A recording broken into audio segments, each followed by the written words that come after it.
যে আপনি এবং ইমরাউল রাফাত একদিন এনটিভিতে আসলেন এবং এনটিভির অনুষ্ঠান বিভাগে এসে একটি নাটক জমা দিলেন।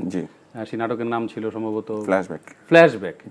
তো সেটাই ছিল আপনাদের সম্ভবত প্রথম যৌথভাবে নির্মাণ, এবং তারপর থেকে এনটিভির সাথে আপনার দীর্ঘ পথ চলা, এবং এনটিভিকে আপনি দেখছেন। তো সেই যে ছাত্রাবস্থা থেকে নির্মাতা, এবং নির্মাতা থেকে বর্তমান সময়ে যে এত জনপ্রিয় একজন নির্মাতা হিসেবে আপনি আছেন, তো সেই সংগ্রামটা আসলে কেমন ছিল?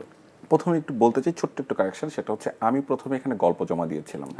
আচ্ছা, সেই গল্পটা সিলেক্ট হয়েছিল ফ্ল্যাশব্যাক নাম, এবং সেটা আমাদের দর্শকের গল্প, জি না, আমারই গল্প ছিল।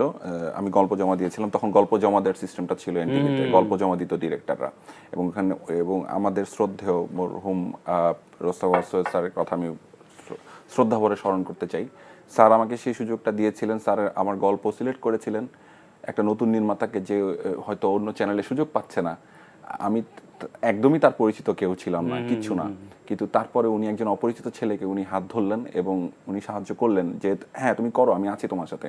তো আমি আমার বাবার অনুপ্রেরণায়, কারণ আমার বাবা আমার প্রডিউসার ছিল ফার্স্ট প্রোডাকশনের, সো আমার বাবা, আমার ফ্যামিলি, আমার মা, সবার অনুপ্রেরণায় আসলে বেসিক্যালি আমার প্রথম কাজটা করা হয় এনটিভিতে।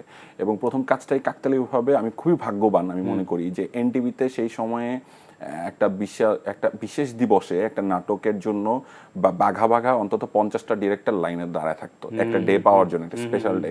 সেখানে আমার প্রথম জীবনটাই শুরু হয়েছিল একটা স্পেশাল ডে দিয়ে, 16 ডিসেম্বর, বাংলাদেশের বিজয় দিবস। তো বিজয় দিবসে আমার প্রথম বিজয় আসলো আমার ক্যারিয়ারের। তো আমার তো আসলে পিছনে ফিরে তাকাতে হয় না, এটা তো আল্লাহ রাব্বুল আলামিনের একটা ইচ্ছা ছিল।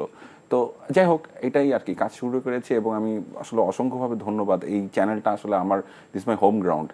বলে না যে বাংলাদেশের ক্রিকেটের হোম গ্রাউন্ড কোনটা, মিরপুর, আমার হোম গ্রাউন্ড হচ্ছে এনটিভি। এক্স্যাক্টলি। তো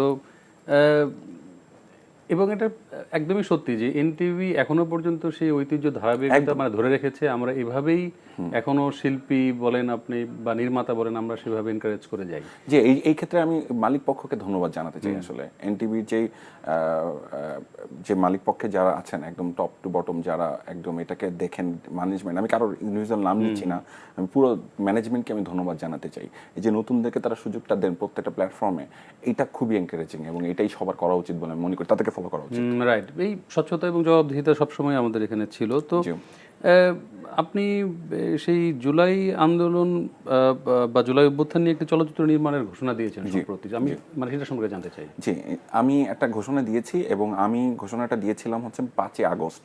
5ই আগস্ট আমি বলেছিলাম যে আমি একটা পূর্ণদৈর্ঘ্য চলচ্চিত্র বানাতে চাই আবু সাইদ, মুগ্ধ এবং আবরার ফাহাদকে নিয়ে। এটা আমার পূর্ণদৈর্ঘ্য চলচ্চিত্র। আর আমি এখন যেটা প্রথম চলচ্চিত্র, জি, এটা আমার পূর্ণদৈর্ঘ্য চলচ্চিত্র প্রথম। এবং আমি এখন যে প্রজেক্টটাকে নিয়ে কাজ করছি সেটা হচ্ছে পূর্ণদৈর্ঘ্যের আগে আমি কিছু শর্ট ফিল্মস বানাতে চাই জুলাই আন্দোলন কেন্দ্র করে। সেটা নিয়ে আমি অলরেডি কাজ করছি, একটা অ্যান্থোলজি প্রজেক্ট আমি করতে চাই। ইনশাআল্লাহ সবকিছু ঠিকঠাক থাকলে এটা খুব দ্রুতই হয়তো কাজ শুরু করব আমি। সো আপাতত এতটুকুই। তবে আমার জুলাই আন্দোলন নিয়ে বেশ কিছু কাজ করার ইচ্ছা আছে, ব্যাক টু ব্যাক আমি করে যেতে চাই। যদি আমি সব কিছু থেকে, সবার জায়গা থেকে সাপোর্টটা পাই, সেটা প্রত্যেকটা মানুষ বাংলাদেশে যারা এই আন্দোলনের স্পিরিটকে ধারণ করে, তারা সেটা তো বুঝেন, প্রডিউসার একটা বড় ফ্যাক্টর, প্ল্যাটফর্ম বড় ফ্যাক্টর, এবং সবচেয়ে বড় ফ্যাক্টর হচ্ছে জনগণের সম্পৃক্ততা। জনগণ আমাকে এই জিনিসটা যদি দেখতে চায় এবং আমাকে হেল্পটা করে, তাহলে আসলে আমার ধারণা আমি এই ধরনের কাজে প্রথম কাজটার পরে আরও বেশি উৎসাহিত হব আরেকটা কাজ করার জন্য, তারপর আরেকটা কাজ করার জন্য। তবে ইতিহাস ধরে রাখার একটা দায়িত্ববোধ আমি মনে করি আমার মধ্যে আছে, এবং সেটা আমার থাকা উচিত। কেননা আমি আসলে জহির রায়হান স্যারের মারাত্মক ফ্যান। কেননা আমার টোটাল এই কাজগুলোর ইন্সপায়ারেশন জহির রায়হান স্যারের স্টপ জেনোসাইড। সো 1971 সালের যে মহান মুক্তিযুদ্ধ ঘটেছিল, সংঘটিত হয়েছিল, সেইখানে স্টপ জেনোসাইড যেমন আমাদের ইতিহাসের দলিল হয়ে আছে, সেরকম কাজই আসলে আমি করতে চাই, যেন 2024 ইতিহাসের দলিলে একটু বিন্দুমাত্র হলেও যেন আমার কন্ট্রিবিউশন থাকে। ওকে। তো এই চলচ্চিত্রটি মানে বাইরে থেকে কেউ মানে কোনো আপনার প্রযোজনা সংস্থা করছে, নাকি সরকারি কোনো পৃষ্ঠপোষকতায় বা তাদের অনুদানের কোনো মানে বিষয় আছে এখানে? এখানে অনুদানের কোনো বিষয় এখন পর্যন্ত নেই। আচ্ছা, আমি কোনো অনুদানের জন্য এখনো কোনো জায়গাতে যাইনি।